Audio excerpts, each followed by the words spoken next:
What's up, guys? Welcome to this House of the Dragon after show. I am your host, the Nerdporial life form, the Nerdporial. You call me Brian, doesn't matter. But hey, what's up, guys? Just finished watching the episode. I took plenty of notes. But yeah, so season 2, episode 1 dropped today, and I'll be honest. This one was. Well, I mean, it was okay, I guess. I mean, it wasn't the best episode I've ever seen of television. I mean, I had to rewind quite a bit just to get an idea of what the scene was about and everything. So yeah, plenty of notes here to talk about. But yeah, we got what's up? Yeah, what's up, DJ Play Nice, and we got Gadfly Fiction. What's up, guys? I was supposed to have Prophet. Prophet might show up later. I don't know if he watched the episode. He's at work, and my buddy Dread Roberts. I don't think he watched the episode. so I think it's just going to be me. You guys are going to have to. You guys are stuck with me. So, but yeah, if you're new here, hit the like the usual, hit the like, share, subscribe. Put on the bell for notifications and everything. So. Just to kind of clarify, I just rewatched the first season the last couple of days. So I actually watched I think I watched episodes 6 through 10 today. I kind of marathon through those earlier. So, so basically, the Dance of the Dragons has begun basically with what will actually start at the end of last season when Prince Aemond, the dude with the sapphire in his head.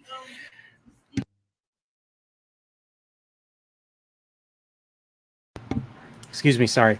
But yeah, the Prince Aemond had the sapphire in his head, and he lost the eye because of one of Rhaenyra's kids. So the two factions are Rhaenyra and Alicent, so the blacks and the greens and all that. And I'll be honest, House of Dragon is not my favorite series. I mean, it's the best fantasy that's out there now. It's better than Rings of Power. It's definitely better. Well, it's definitely better than Rings of Power. Definitely better than Wheel of Prime. But it's not. I tried rewatching. I mean, rewatching it wasn't great. So like, I could rewatch Game of Thrones. Well, not now. I could rewatch, but when Game of Thrones was on, I could rewatch it. I could rewatch, like, I must have watched when Hard Home came out. I must have watched Hard Home at least 4 times that same night. That's how good that episode was. And I mean, people give season 5 a lot of crap. I mean, I understand it. I mean, it kind of skimmed through 2, really thick books, 2 really thick, books 4 and 5 basically. And what's funny is in season 6, when it was supposed to cover, Winds of Winter stuff, which didn't come out yet, and it still hasn't come out. And I don't even know if I mean, at this point, it's been years. It's going to be 8. It's been 8 years since season 6 of Game of Thrones came out, and still no Winds of Winter. So I don't know what's going on with that. I know a lot of people have just kind of given up at this point. Everybody's just like, oh, George is not going to finish because he keeps working on all these side projects, keeps working on these adaptations. I don't know if you guys know, but House of Dragon is not the only show that's on the list now. Now they're making Night of the Seven Kingdoms. That's going to be airing next year with, the Dunk and Egg book. So they're going to be starting with the first Dunk and Egg story. I'm just like, there's only 3 stories. So there's probably going to be, I don't know, 2 seasons worth of stuff. And then he's got to write more of those stories, but he's not writing those stories until he finishes Winds of Winter, and he hasn't finished Winds of Winter. So, I mean, I don't know. I don't know what he's. I don't know. I have no idea what he's going to do. I have no idea. So, but yeah. So, sorry, I kind of went off on a tangent. This House of Dragon. I mean, the reason the war started. I mean, okay. You had King Viserys in the last season. Great performance by Paddy Considine. I mean, great. I think. I mean, he really stole the show in last. Him and Matt Smith really stole the show in last season. But his character dies at the end of episode 8, and then the one thing, and I still don't understand why they included this. I mean, it seems like it was meant to be for later Song of Ice and Fire books. He brings up the prince that was promised. Apparently Aegon. I'm guessing sometime in Winds of Winter, or maybe even Dream of Spring, we're going to learn that Aegon had a vision or something had something to do with the North and the White Walkers or the others, and like the reason why, like, the reason why, like, Aegon or Egg, gets burned in Summer Hall. Egg, the young boy, which is going to be next year. Egg, actually, we know Egg's demise because of the World of Ice and Fire. Basically, Egg and Dunk both die in Summerhall. It's a castle. It burns down. Nobody knows why it burns down. George tried to keep some of those plot points secret because, I guess that's meant for the books. That's meant for Song of Ice and Fire. But I'm guessing he wanted to breed dragons because he knew about the threat of the North, basically. And I think because of that, and maybe because of that, he did not tell his kids, or he did not tell whoever took over after that. So that's why the Mad King and Daenerys and none of them know about the threat of the North. At least I think. I don't know. Maybe that whole thing dies here in the Dance of the Dragons. I don't know. But Alicent hears Viserys, the king, while he's dying in his sleep, or he's saying, Aegon's the prince that was promised, and he doesn't realize that Alicent's there, and Alicent doesn't know what the hell he's talking about. The only person that knows what he's talking about was Rhaenyra, because he told Rhaenyra right after she got declared through ceremony that she's going to be the heir, that she's going to take over, despite the fact that and this is before Aegon and the rest, Aemond and the rest of them were born. So, so she hears this, and she thinks, when he brings up Aegon's vision, that she believes that she's talking about her Aegon. She thinks he's talking about her Aegon, and that's why they go through with the Greens go through with their thing in episode 9, and then they basically seize everybody, and they basically replace the staff and everything and whatever. So they go through with that, and then stupid Rhaenys, who was there, gets spirited out by one of the twin knights. There's Arik, and there's Eric. So I think Eric is the one that defects, goes over to Rhaenyra, and Arik is the one that catches Aegon, because that whole episode with the Greens, plotting and them finding, Viserys is dead. They can't find Aegon because apparently Aegon is a piece of shit. He's a piece of crap. He goes and he has weird tastes in sexual tastes and all that, and likes to watch kids beating the crap out of each other. It was a weird thing that I don't even fully understand. So, we get to, but then we get to, Rhaenyra, the finale, and they find out that Viserys is dead. They didn't, the Greens made sure to keep it a secret just long enough for them to set their plans in motion, and to install Aegon as king in front of everybody. And then freaking Rhaenys manages to get in there. I don't even know why she does it. Why does she even confront them? If she's not going to kill them, why does she even confront them? Like, she goes in there, she murders a bunch of, the common folk, because they're just sitting there, they're just standing there. And then she literally has them by the balls. She has them by the fucking balls. Excuse my language. And she decides not to burn them all. Like, she could have ended the war. She could have ended the war before it began. And the one thing that I liked about the follow up is that they at least the writers knew about it. But at the same time, like, okay, Damon keeps saying it. Damon keeps saying, "Why didn't you do it?" Oh, I'm not going to be the one to start war. Well, your freaking grandson. Well, actually, it's not her grandson, but in name, Lucerys, the second son. In name is her grandson. It's not actually her grandson, but still. I'm rewatching this, and I've defended House of the Dragon, but I can't defend this. I'm like, why the heck did they not? Why the heck did they not do that? Like, why did she not kill them? And then they bring. What's funny is Damon brings it up in today's episode. and everything. So yeah, but yeah, oh yeah, got Salty here. What's up, Salty? And we got a certain we got Pips. What's up, man? So Gadfly want to see, because they made Rhaenyra so unlikable and genuine. Yeah, she's terrible. I mean, I'm rewatching this and realizing she's a terrible person. Like she's just season one. Like she makes an enemy of Kristen Cole. She's just like, I'm gonna f you, and she's like, I'm gonna marry, but she's a stupid little schemer, and she just doesn't learn from her mistakes, and that was the issue. I know that you Salty and you Pips had issue with, because she just kept, they kept repeating her arc episode by episode. She doesn't grow up and everything. So, but yeah, she is just, yeah. I mean, here's the thing, and House of Dragon. I mean, it's definitely not Wheel of Time. I mean, even in Game of Thrones, you had people to root for. I mean, heck, I even rooted for Cersei at points. She's a terrible character, but I don't know.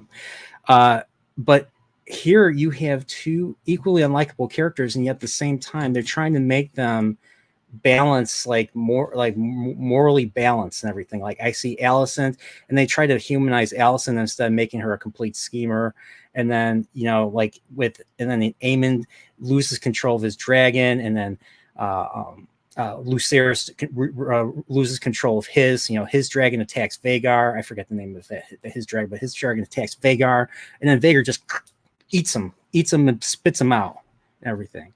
And I was just like, why couldn't they just go with the way Fire and Blood did it?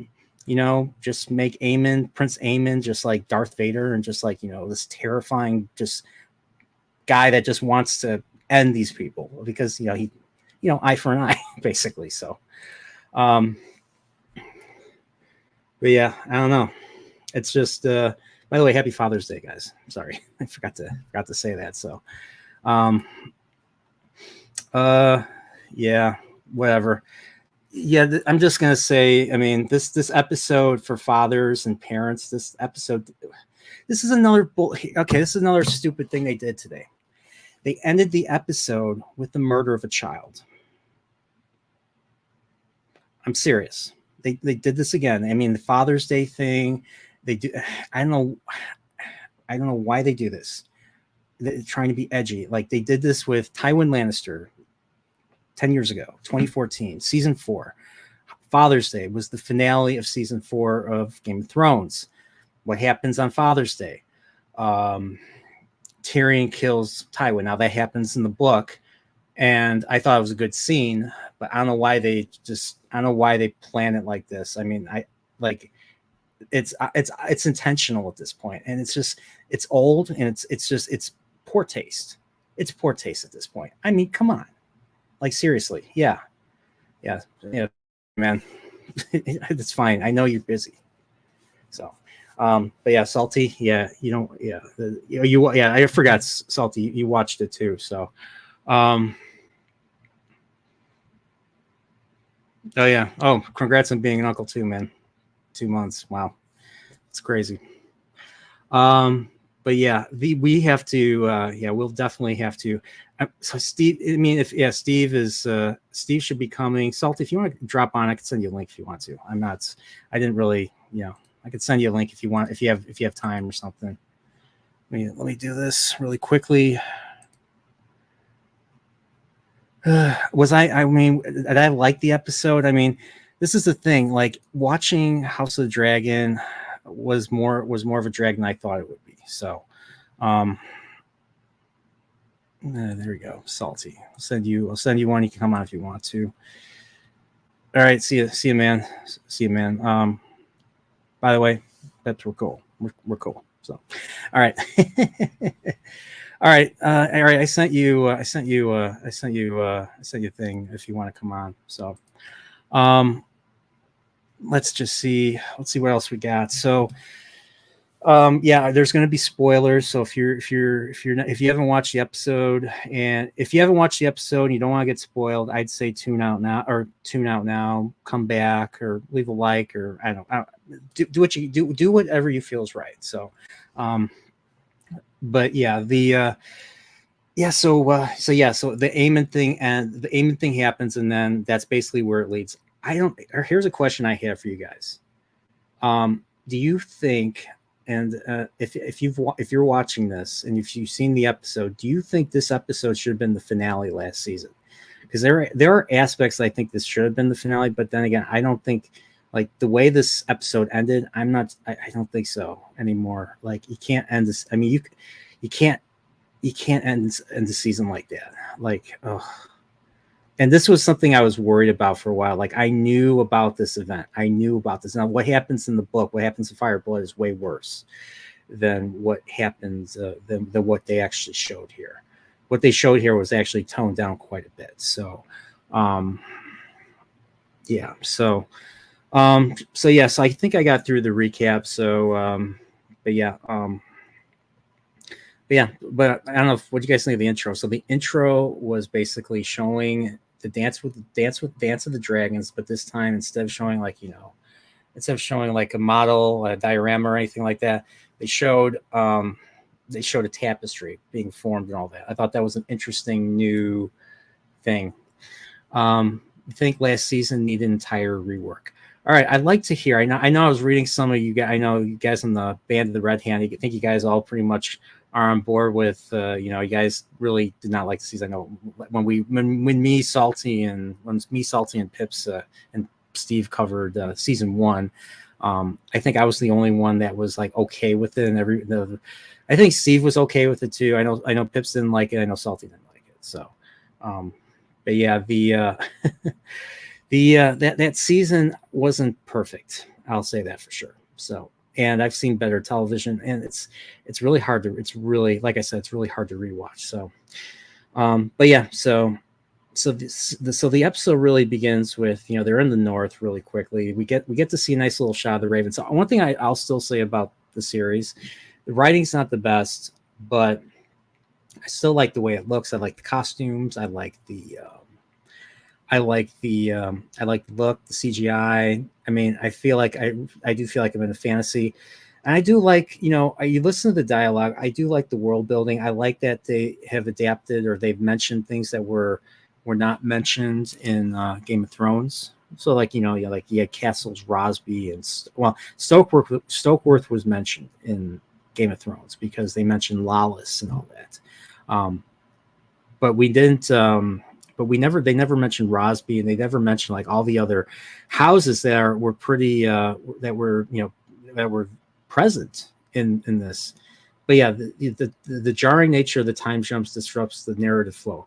That's true. Like, we had episode 5 ends with the marriage of Rhaenyra to Prince Laenor, of House Valerian.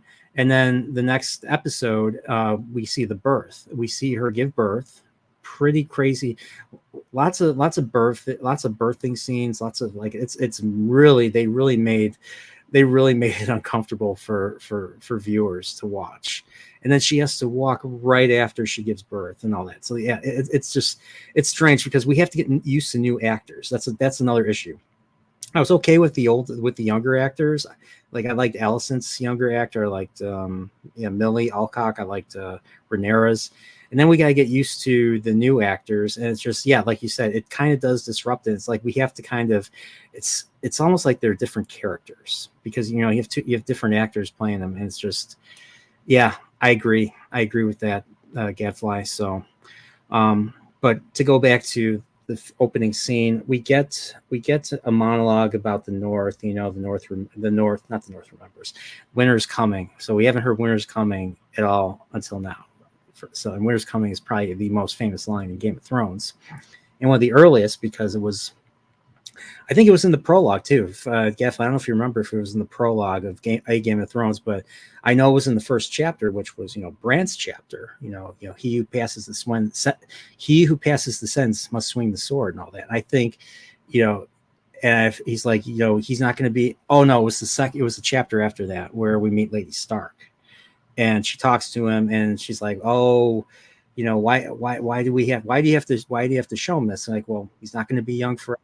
Bran's not going to be young forever, and winter's coming. So, look, we got our TV expert right here. What's up, man? Hey man, sorry, I'm pooped. It's been a long day, so but I'm Yeah, here for a little bit anyways until I pass out. How it's you, been how a you it's doing? been a while since I've had to hold a stream myself. So yeah, thank God you're here. I was just Well, talking about, hey, I also got we got another guest I just invited. What's up, Salty? hey man, what's up? Hey, what's up, gentlemen? Oh, I'm exhausted, but how are you? All right. I watched the show too, Brian. I was listening to your review, and I'm nodding along with you the whole time. Just nodding along. I think you're hitting a lot of really good points. You know? Yeah, I mean, they did the whole Father's Day bullshit again. Like, and I didn't even think about it until I didn't think about it until I thought about the Game of Thrones, and I thought about Westworld. They did the same thing with Mother's Day in Westworld, if you remember, Woo, season what two. You happened? know, What father? it's not a I missed it. coincidence. Oh, What do you mean? Oh, what releasing it So on? 10 years ago, when season 4 of Game of Thrones came out, they aired the finale on Father's Day, and they Okay. showed Tyrion murdering his father. Now that happens at the end of Storm of Swords, but I don't know, like I swear they do this intentionally.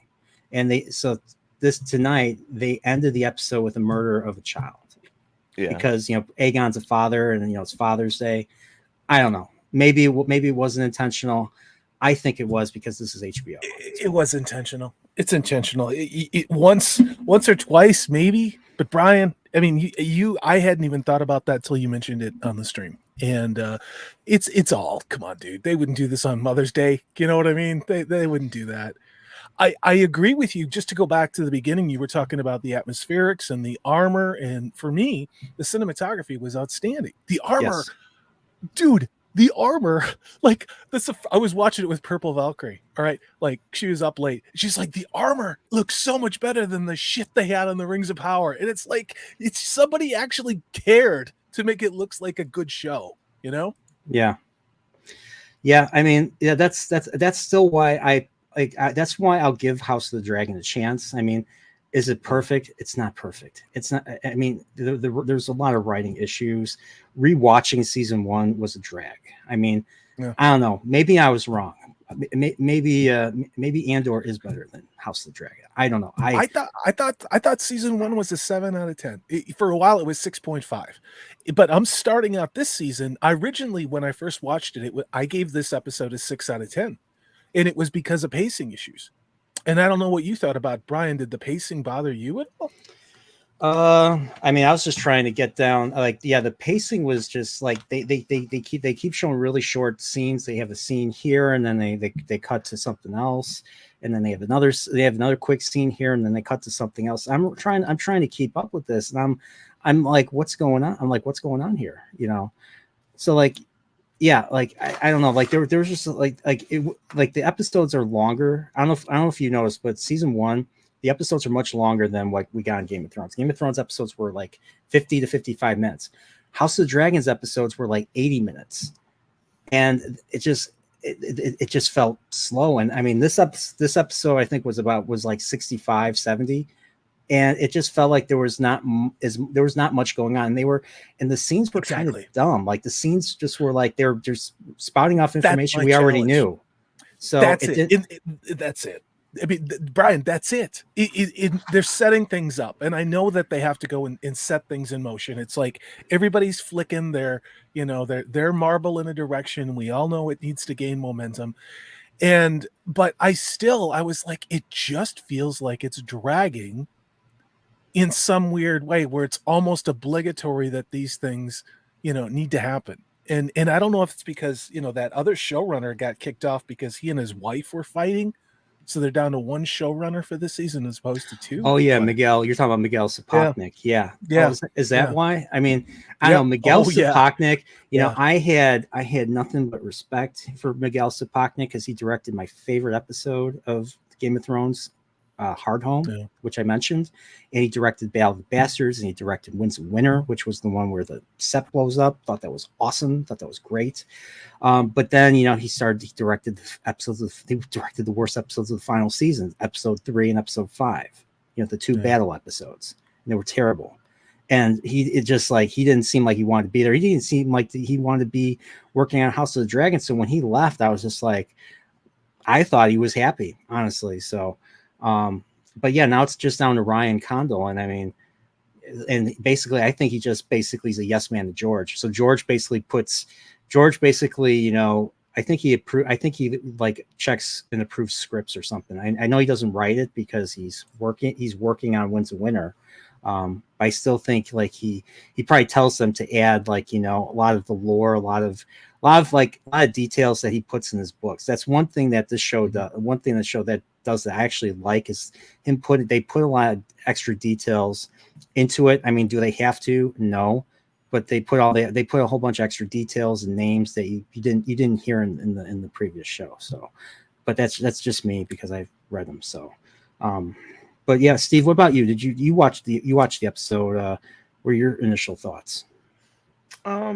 Yeah, I'm gonna have to watch it again just because I sort of watched it at work. So like any of the greater detail is sort of I'm gonna have to pick it out here and there. But it was fine. I thought it was okay. I mean, it's the beginning, right? So it's the first episode, so nothing crazy is gonna happen. You obviously know that. We're just doing spoilers free, right? Yeah, why not? Spoilers, Yeah. yeah. Aemon's not going to get caught, or Damon's not going to grab Aemon. Is it Aegon? No, Aegon's the king. Aemon's the brother, right? So you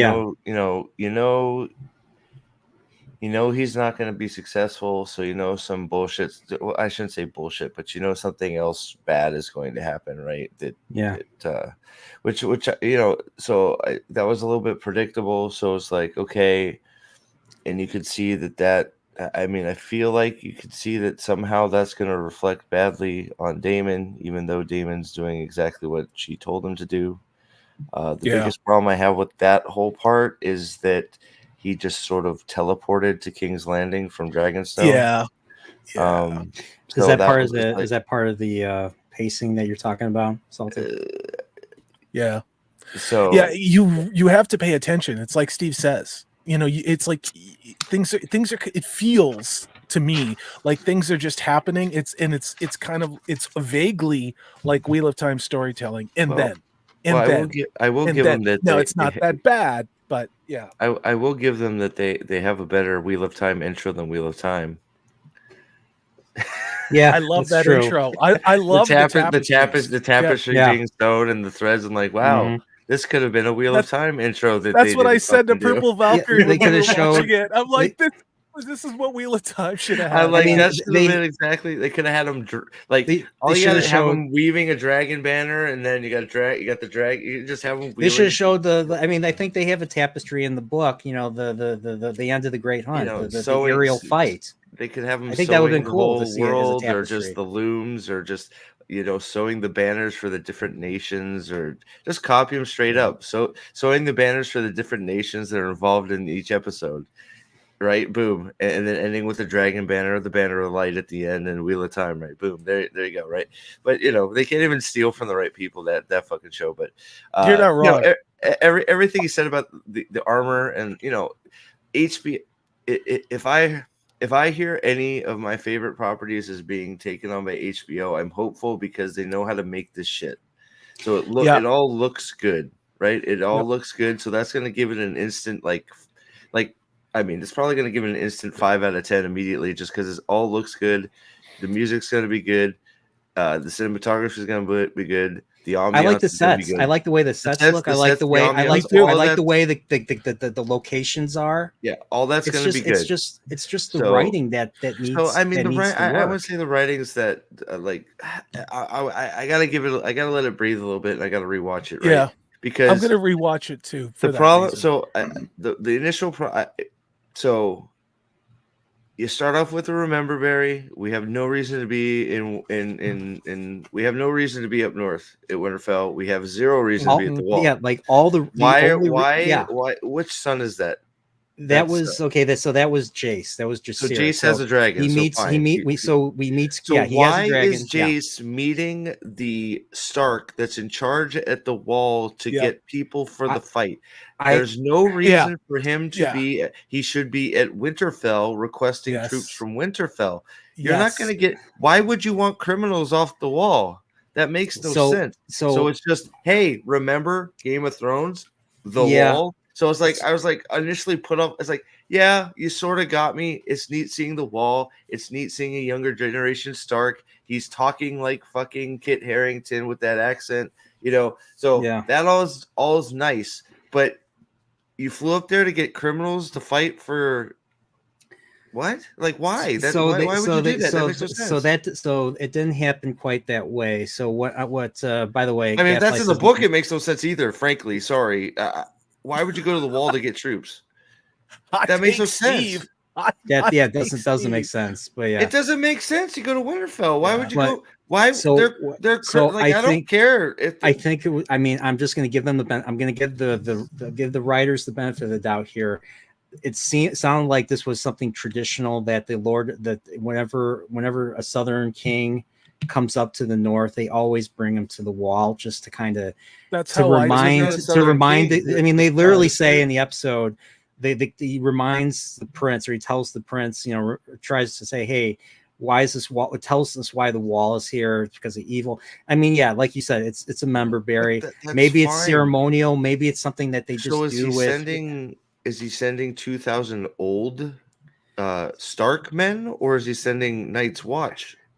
I fight? think they're sending I think they're sending Northerners. Like I remember in Okay, the so it's Storm of not- Swords, not- there it's- was these mountain clans that were Okay, like. so it's Northerners, not Night's Watch people. I mean, they're simply graybeards. Because it made it sound like they were abandoning the wall to I send. thought it people was south. Night's Watch. They were just going to take the old guys to be cannon fodder, I'm sorry, which that just didn't like make any it sense. encourages them to Yeah. abandon their posts. They I don't think It- the Night's Watch, they don't ever leave. They're always Right, there. They that's never why I leave found even it- for war. Like like their wars, they're not associated with any wars. That's one thing that was mentioned in the second book. But and so like they thought they were untouchable. So he was there to get Northmen. So they didn't do a very good job of saying that he was there to get Northmen and not Night's Watchmen, because the fact it's like I get you go to the wall to show blah blah blah, but like you didn't do a good job separating the fact that you're taking him on a tour of the North, and that you're not. It's like it really sounded like.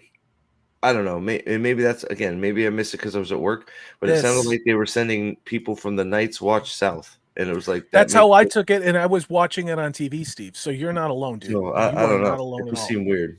I mean, if you're just watching it and you're not taking notes and you're not rewinding. So what I was doing is I kept rewinding scenes because I'm like, well, what the hell is this scene for? What's the point of the scene? So right into Cole the Cuck, munching on some carpet, which I appreciated that. I did. I'm a fan of medieval cunnilingus. So I guess if you broke your vow, just fuck it. Keep breaking that shit, right? I mean, hey, I got a promotion. I guess you're 5 scenes ahead. You already skipped like 15 minutes into the episode, Steve. Are you sure? I have every scene. I wrote down every scene. So what's in between there? Because I thought is the next scene where she lands and says, "Who cares if the kingdom's falling apart? Rhaenyra's grieving. Let her cry." We have Rhaenys, that stupid idiot, that stupid moron that didn't burn all those guys. And she allowed her. Could have single-handedly killed everybody in one. And now her grandson. It's not really her grandson, but all right. So can I? The elephant in the room. Yeah. Which one? How many dragons does Rhaenys have? 6, 7. Plus, she has her dragon, and then there's like all the kids have Dragonstone, where the new dragons come from, right? They have 9, so Dragonstone has they have 9. So what are we talking about? The Greens have like 3. Like I don't understand. I don't care if he's got the Greens have Vhagar. The Greens have Vhagar, and Vhagar just who gives ate a fuck? one. It's one dragon. I don't give a shit. Like Vhagar can be everywhere. I guess. It's 2 to 9. It's 2 to 9. Yeah, like that's what I have a problem with the logistics. Like this has nothing to do with the show. Like, well, I guess it has a little bit to, but you have 9 dragons, which are an incredible fucking asset. You have You have the fucking ocean locked up. How do you lose? Like, I seriously don't know. How do you lose this war? Yeah, I mean,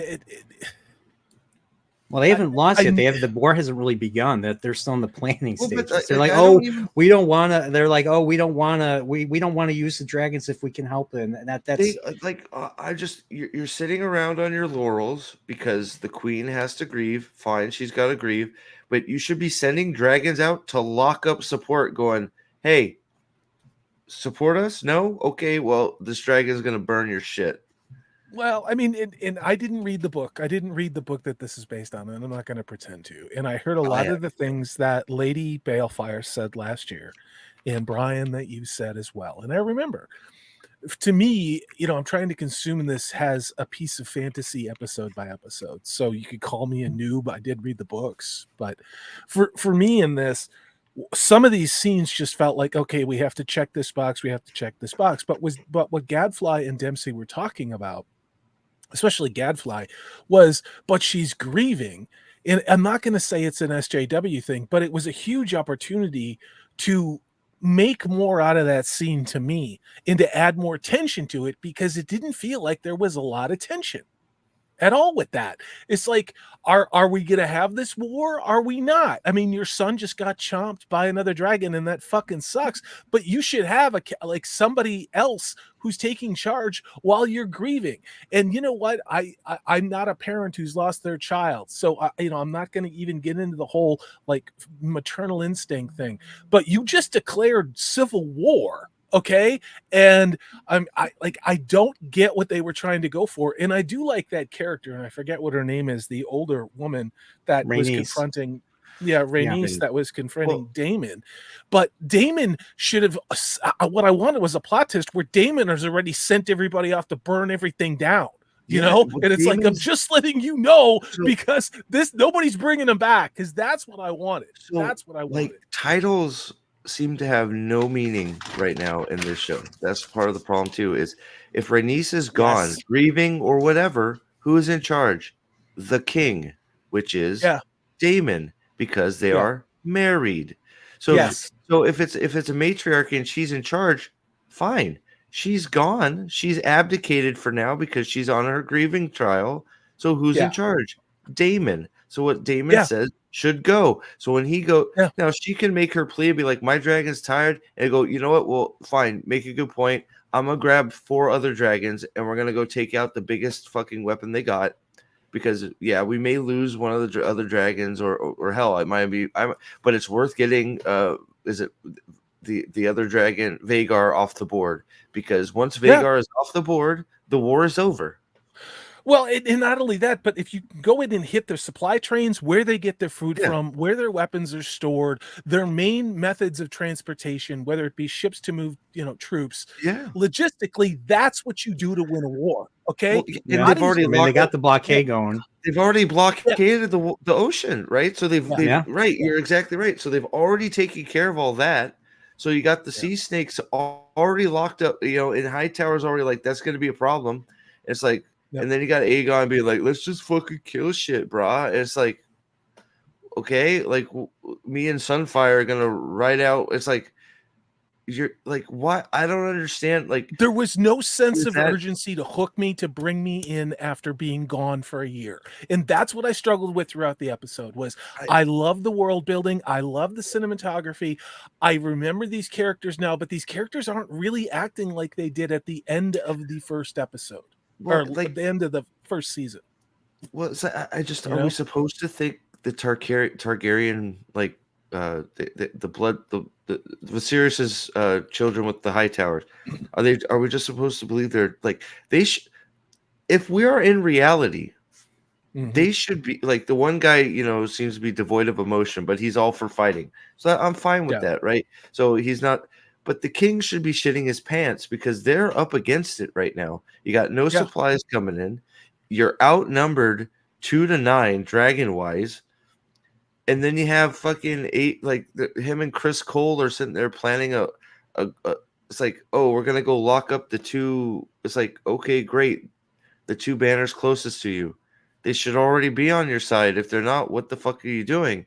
And you're just gonna march town to town. You just think they're gonna let you do like it was like the plan they were coming up with was like that's sort of weird. Like that doesn't make any sense. I don't know. Like I mean, like I guess we're just going with the aloof arrogant idiot king in charge at King's Landing. We're doing Tommen 2.0. Everything you're saying. I mean, is it Tom? Was it Tommen in Game of Thrones? Are we just doing Tommen? Is it Tommen? No, Tommen he's more like he's more like Joffrey. Like Joffrey 2.0. It's like he's gonna make Lord Lannister play pony. Yeah, him and Joffrey, and then the rat catchers, or the guys that are posing as the rat catchers, walk right by him because he's drunk on the throne with his freaking gang of idiots.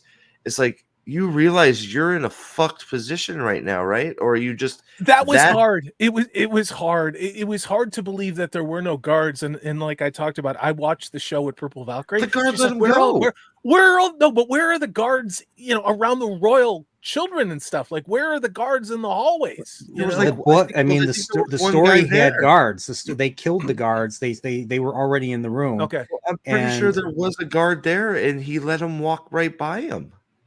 No, there were no guards. They just where the king was getting drunk, where Aegon was getting drunk on the lower levels, and then apparently there's just the two guards where the Aegon's getting drunk, and then there's no other guards in the palace. Right. Okay. So that pulled me out of it. That pulled me out of it. Right. So. Well, where's the king? Like, fucking Chris Cole is following fucking Allison around. Where is the personal protector of the king at?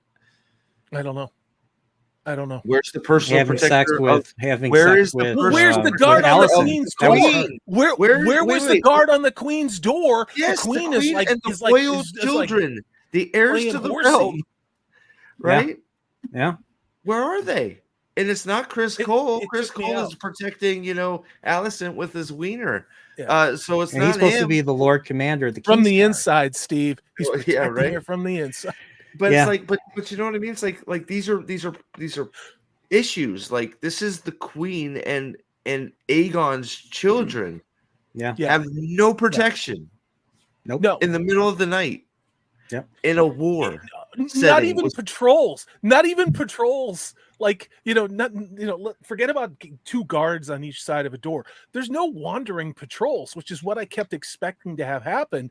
Was some like a duo in armor to walk by and catch somebody or encounter, the daughter that was carrying the other daughter after that scene. And just nobody's there. And I'm not really sure, quite sure what we're, so we have Larys already, because why anybody trusts Larys Hightower with his foot fetish? Why are you trusting why Viserys was pliable and Hightower, I always forget Hightower, the hand of the king guy. Otto Hightower has been he was your dad's hand, so don't you want to separate? It's like, well, his hand to three people, so he's either an incredibly bad hand, which you may be right, or he's an incredibly good hand. Maybe I should, but why the fuck am I listening to you, you creep? Like, it's like, why? Like, I don't understand why all of a sudden, like, it's the people that get listened to for the, she's like she's in bed with the guy, like with Larys, like she's fucking, and she's creeped out because fucking she's picked all his staff, so she's freaking out because I guess because he made her lick his toes. So she's uncomfortable that he picked her whole staff for her, so she won't let them bathe her. It's like all I saw from this episode is she has. I didn't even get that. I didn't even realize I didn't that, think up Steve. on that. I didn't even think about that, dude. Good call. She like, I don't know what the hell is going on between Larys and her, because she was all team Larys. She did what she did. Blah blah blah blah. Yeah. And he's like, oh, we're good. All the fucking assholes are out. Anybody disloyal is gone. And I personally hired everybody especially your inner circle too. And then that's why the bath scene, she's just like looking around and she's freaking out and she won't let him bathe them and she dismisses him. It's like, what the fuck is going on there? Like she doesn't trust him all of a sudden. Like I thought they were like homies. I don't know. Do you think maybe that because of all the other good TV that we've gotten, like Shogun and Masters of the Air, that I think we're looking at House of the Dragon a lot more objectively critical with what people can do in 2024, as opposed to where we were back when the show came out. When was it? In 2022, House of the Dragon came out. In just the amount of shit after Wheel of Time and Rings of Power and all this other stuff. Do you think that we're looking at it a little more critically than we did season 1? Or do you think that this intro episode is just, it's not that well put together? Do you know? I don't know. Like there's pieces that like I'm a little like I said, I still need to. I'm not sure how I feel about it 100% yet. Right? Like there were things that I enjoyed. A lot of it is visual so far, visual and just like bingo. But I also think not being directly up against Rings of Power is going to hurt it, because Rings of Power is so bad, and in comparison, this looked so good. Rewatching part of I tried to rewatch. I rewatched as much of season 1 as I could. Good call. The age jump things, like I think Gadfly said earlier, was pretty jarring. Yeah, it was. What looks like we're gonna do something similar, because there's in this season thing, the look ahead, Chris Cole has several completely different haircuts. I saw that. Yeah. So it looks like we're gonna have some time jumps in here again. I know some of the younger kids, so they were more like, we didn't see much, but she introduced to her father more kids, so she had more kids with Damon. So they're probably gonna age those kids up, because there is a point. I don't know if it's gonna be this season. It's probably gonna be next season, because let's just say Aegon III, her Aegon, Rhaenyra's Aegon, witnesses her to spoil Fire and Blood, her death. He witnesses her being eaten by a dragon or something. So, holy shit! Yeah, wow. This is like I said this on the Red Cloak, not Red Cloak, White Cloaks Band of the Red Hand server. This is not a feel good show. This is a very bleak. This is a very bleak story. Reading the synopsis of all the terrible shit that happened. Almost everybody dies. I mean, I think every character dies horribly. Well, I think that's foreshadowed in season 1, because the little kid that gets eaten at the end didn't want to be the Lord of Driftmark, because that means everybody's dead. It was the line that he says. He said, "Yeah, I don't care that it's my destiny. If it's my destiny to be the Lord of Driftmark, that means everybody else has died. I don't want that." Yeah. Right. Yeah, so I think that's a little bit of a foreshadowing line, but like, look, that's all well and good. I just like, getting there needs to make sense. Yeah. And I'm not 100% sure that it makes sense yet. And again, I think so much time has gone by, and for me, and I said it, and when we did the live watches, it was like that season was really uneven. In some of those episodes I gave a 6.5, some I gave like a 7.5. They're really good ones, but the worst episode of the season was episode 5, and I almost stopped watching it because of all that bullshit agenda they shoved into it. Well, Rhaenyra is quite unsufferable. Oh, that was the one with the wedding, right? That was the one with the wedding, and then Kristen Cole beats up Laenor's boyfriend, and then and they didn't do anything about it. Kills a guy at a wedding and nothing happens to him. It's just he was about to commit suicide, and then all of a sudden Allison's there. What about he murdered somebody as a Kingsguard? I'm pretty sure that's going to be execution anyways. Yeah, no, you're absolutely correct. I don't know what. I mean, I think the show's just trying to say, oh, somehow Allison has so much power, even though she's still a kid at that point.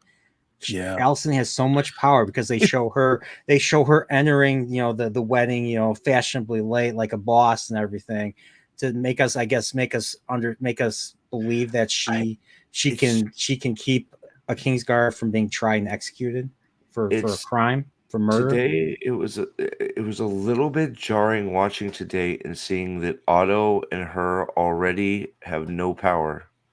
Mm-hmm. Or like for Agreed.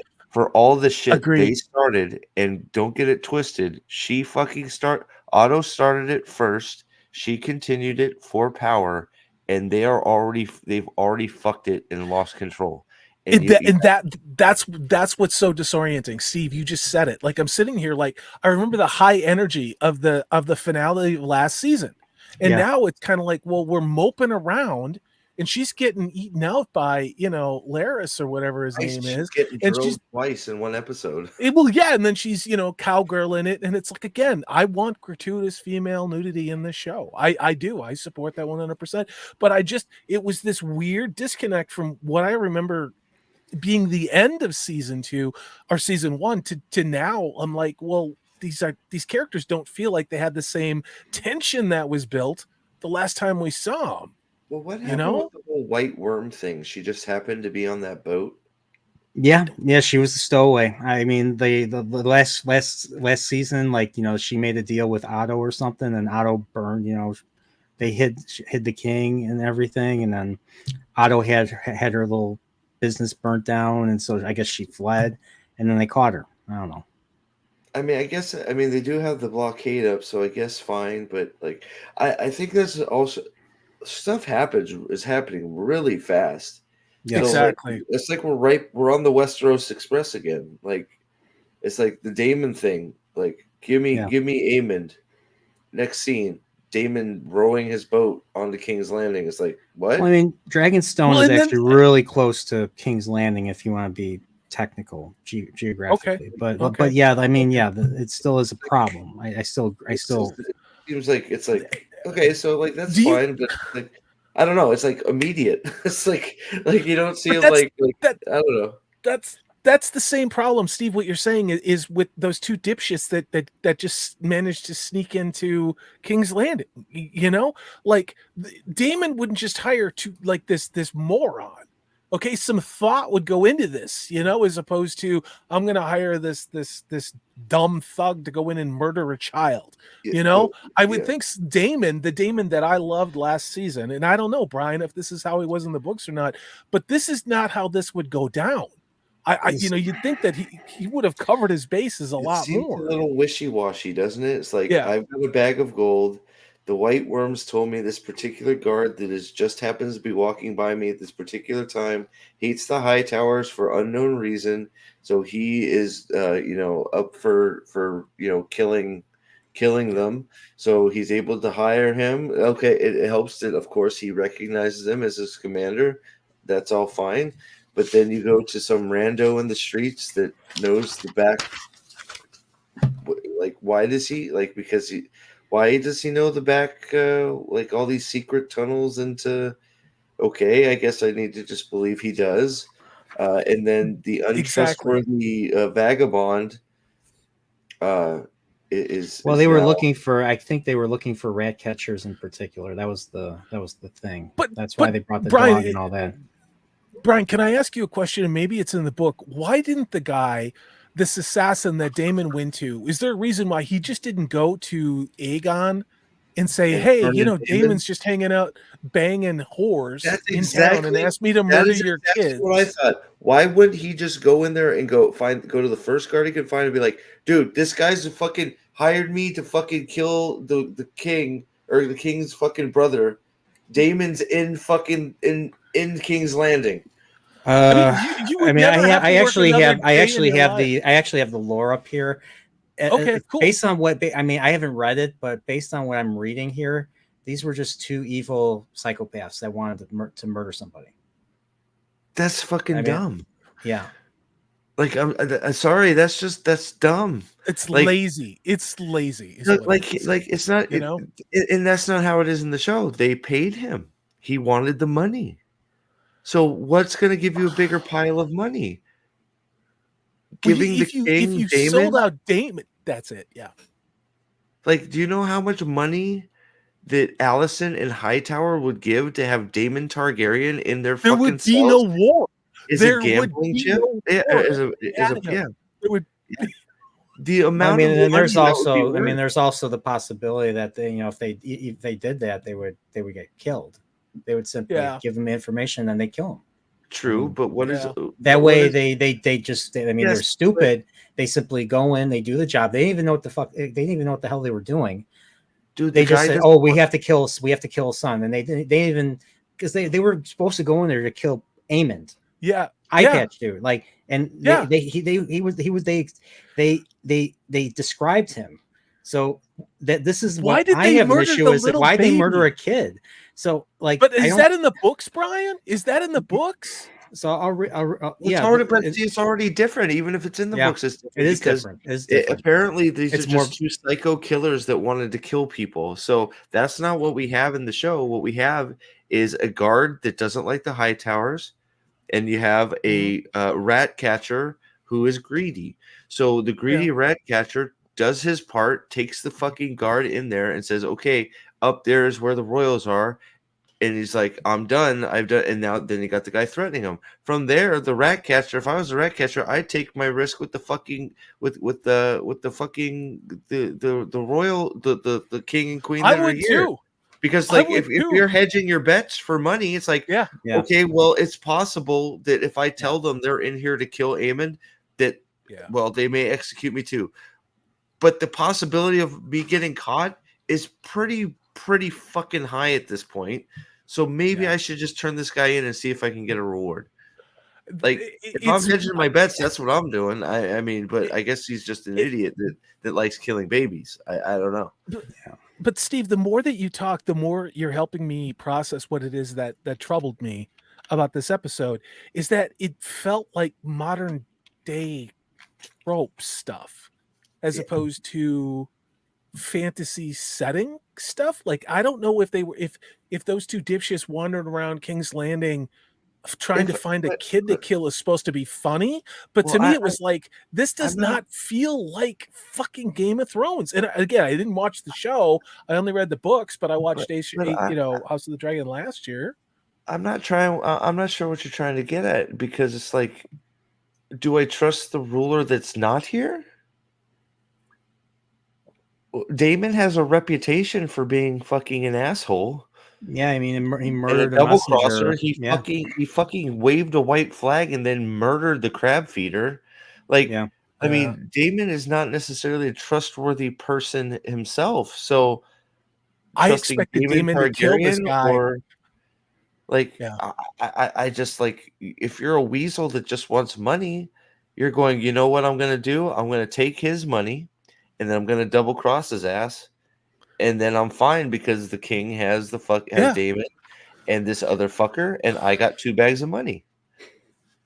And if I was Daemon, I would kill these assassins so there's nothing to connect you to the fact that you did it. I mean like, and isn't that one of the first rules of assassination? Kill the assassins? There's no reason that the fucking rat trapper guy couldn't have led him into a dark alley, tricked him, and just quickly stabbed him in the neck and killed him. And then gone and got a guard and said, look, this guy was trying to fucking kill Aemon Targaryen, or you could even lie and say the king. This guy was coming to kill the king, and Daemon Targaryen right now is in the fucking whore district or whatever it's called, waiting for me to report back that we killed Aemon Targaryen for Rhaenyra Targaryen. Yeah, I don't want there to be problems with this season. I would say moderately high, because I mean, season 1 again, it was uneven, but in the end, I thought it was pretty good. It was infinitely better than Rings of Power, I think. And I forget if it was Dempsey or if it was Gadfly who said, the problem is we don't have a sort of a side by side comparison of the abysmal Rings of Power and then House of the Dragon, and maybe that's part of it, maybe, but I just felt this episode was really thin. It felt really, really thin. It looked good, but it was thin. It felt like the scenes just didn't have much substance. They were just mouthing off plot points. Like That I didn't seem to mean have no anything. idea. I have no idea where this show's going. Like I'm watching the end of the episode. They're showing like, you know how like first episode ends and then here's what to expect for the rest of the season. And I'm just like I wasn't excited. Like I wasn't either. I wasn't hyped. I'm not what was hyped. coming was sort of a little bit all over the place too. I just don't know. Like right now where we stand at the end of this, and it's like, look, and I want this to be really good too. And like, it's weird. I don't know what's going on in my brain right now, but I still come out of this still going. And I've been saying a lot of things that's not very good about the episode right now. But in my brain, I'm still sort of saying to myself, I sort of still liked it, and I don't know why. It. I'm not sure really exactly what. Otherwise, other than it looked good and there was dragons, like, and it felt good. Honestly, for me, Steve, it had to do with the fact that I believed, and I said this to Purple, I believe this is a fantasy world from the moment that it starts. I never lose my immersion that this world isn't real. I believe that this is Westeros. I believe all of that. I believe that these characters are who they say they are. The disconnect for me is these characters are not really acting the way that they did at the end of the first season. And I don't know why we're kind of sitting around here with our metaphorical dicks in our hand, kind of just running in place for no reason. Well, can somebody explain to me why Daemon's... Okay, can somebody explain to me why Daemon's plan changed? So Daemon's original plan, when what's her name again? Nerporial, the fucking the girl, the king, queen that never was, Rhaenys. Yeah. So his he wants to go plan and kill Vhagar. He's like, hey, come with me. Let's go. So his kill original Vhagar. plan was get back on your fucking dragon. We're going to kill Vhagar. Okay. Yeah. We can't. Rhaenys is fucking grieving. We can't do it. She's in charge. You're not the king or whatever the fuck she said. Even though he is. He is the king, sorry, but whatever. So she comes back and she says one fucking thing to him. I want Aemond. So why isn't the plan back to get your dragon? Let's go kill Vhagar and get Aemond.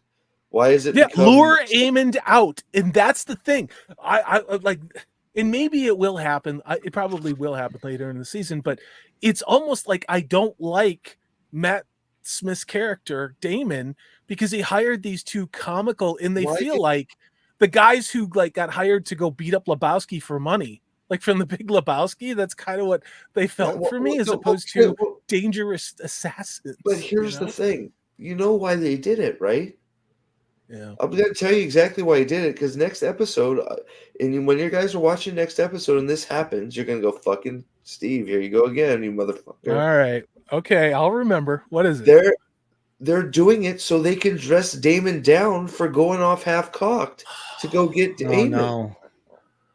Well, that's the only reason they've done it this way, because now she's come back and said, bring me him, and he has now gone off on his own, not telling anybody, trying to special delivery like in Christmas Vacation, Clark W. Griswold's fucking boss over his shoulder, and plop him down and say, you asked for Aemond, here's fucking Aemond. So he's now gone off half-cocked and created this new plan for some fucking reason to bring him to Rhaenyra so she can fucking cut his guts open in front on a table.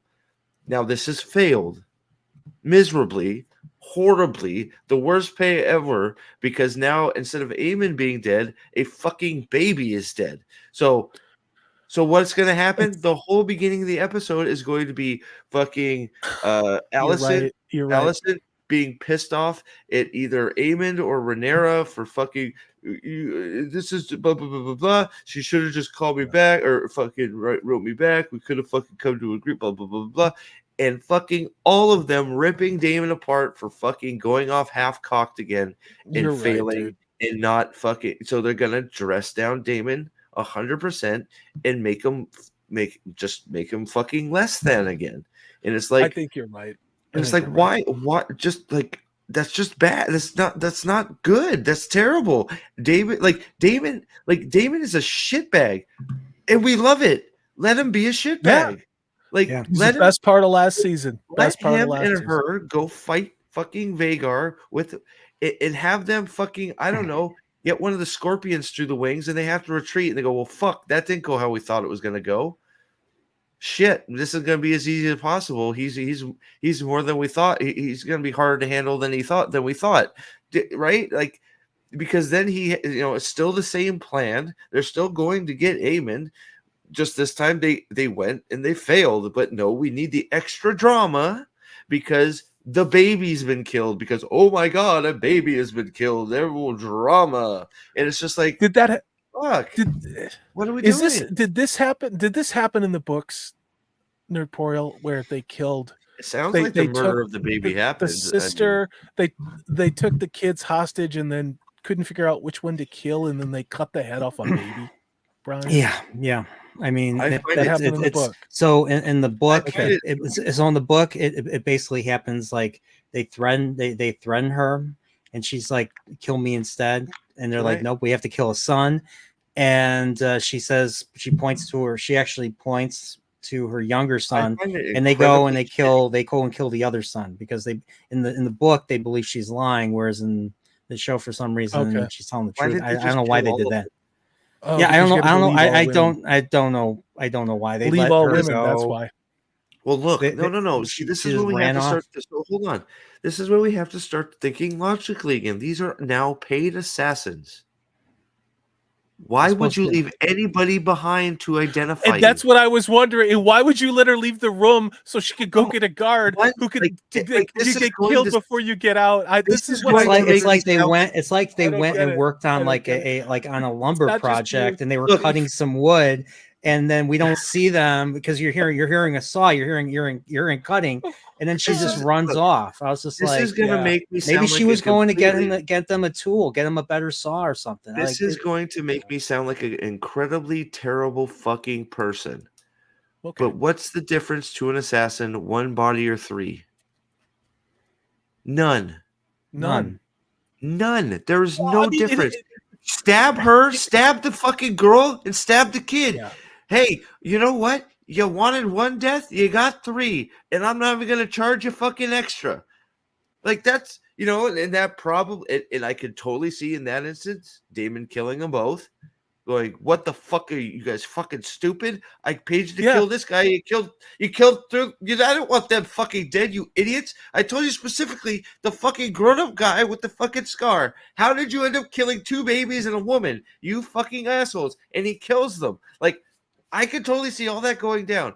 Them going, pick the baby out, and her going there. I totally don't give a fuck if you kill my son, but don't kill my daughter. And then runs off with the daughter to a fucking to the woman to Allison fucking the flagpole again. Like they should have all died. Like if we're thinking like an assassin. They could be identified now by her. That's the other part. They can like no mask, and no you nothing. Think they're gonna fucking go easy on them when they find them? They're gonna rip their guts out. You just they're fucking gonna torture them for years. According to Aegon, you killed his firstborn son. You're going to fucking live in pain for years. Mm-hmm. Why would you leave them alive? That's a problem. Like you can't do that. I know. So it's like Steve. The thing is, I think one of them gets caught and the other one vanishes. Of course they get caught. There's somebody left to identify them. Highly motivated. Yeah. You have a highly motivated, angry king and a fucking eyewitness. Yeah. You're fucked. And then they're gonna point. Oh, David. It was Damon Targaryen, or Damon's gonna fucking get to him before they can, or some bullshit. Like it's gonna. I'm gonna put this on George R.R. Martin then, because I'm not liking where this is going, because I think the inconsistencies rest on his shoulders. Then, I mean, he kind of wrote. Here's the thing: he wrote Fire and Blood fairly quickly, while he's supposed to be writing his main books, his Winds of Winter. So this doesn't surprise me. You're 100% right. They never should have been even close. Agreed.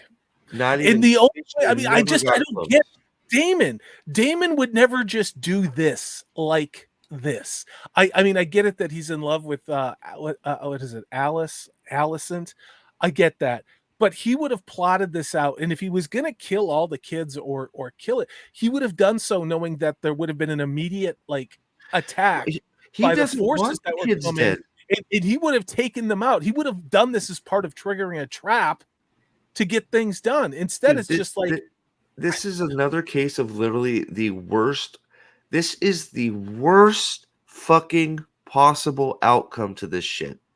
It is the worst. Murdered 2 non-combatant children who have nothing to do with this. Well, I'm sorry.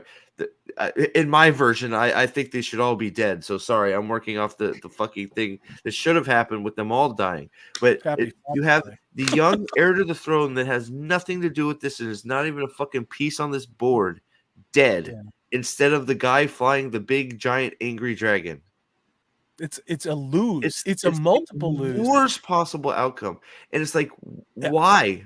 Why did you? It's like, because you turn. But dude, Steve, the other thing I kept thinking was you just turned any kingdom who might be on the fence against you. Yes. Yeah. And Annalise, because what happened with the other son was, okay, that was passion and that was anger, and it was like it was an accident. It was. But now you sent assassins to murder toddlers. Yes. And that's going to be Hightower's thing. They're going to be like, how could you? It's like, we have to use this. We're fucked up in the war here. We are in trouble. We have to use this propaganda that it wasn't a mistake, that they killed the heir to the throne to send a message. Yeah. Which if he peddles that, fine, good. That's some good shit happening there, right? But my point is we have this inciting incident that should have never happened. Agreed. It should have never happened. It seems like it's lazy shit from George. That's what it seems like. I don't think Damon is stupid enough to do it this way. He's left it wide. He's left it wide open to all kinds of scrutiny on both sides. Because it's going to be Damon's a monster on one side for fucking hiring the assassins. On the other side, it's how could you fucking do this so half-cocked? That was a stupid plan. Why would you go off and do that shit? So Damon's just going to come out bad here. On both sides, and we're gonna get to see the character that we all love so much get fucking talked down to next episode, because you're right, Steve. It's completely gonna blame him. They're gonna. It's his fault, but it's just totally totally stupid. Yeah, it's George's fault, if we're honest. You're absolutely right. I would love an explanation why you have now Your mission has now been sanctioned by the Queen. The Queen said, go get me Aemond. That's when David goes, okay, bitch. Remember when you said I'm not the king? Well, the Queen has now told us to go do it. So are you going to obey the Queen? Yes. Okay, great. Go get your fucking dragon. And now that she said to do it, let's bring 3 other ones. And we'll fuck some shit up and get him. Yes. There's some truth to what you're saying, Trip. Especially the Lannisters in Game of Thrones, especially.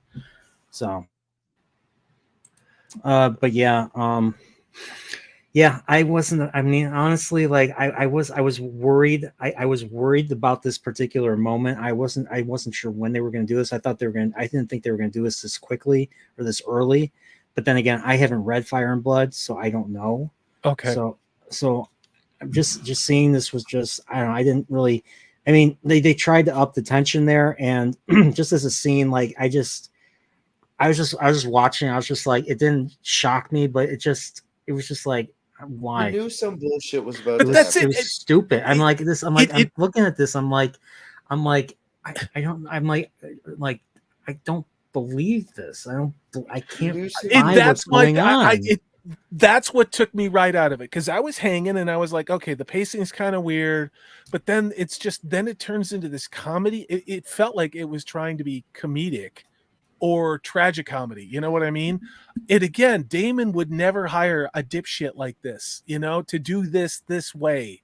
But then when they go into that room and it's just this, and I get that it's Game of Thrones, but the absolute brutality of ending a toddler, ending a toddler.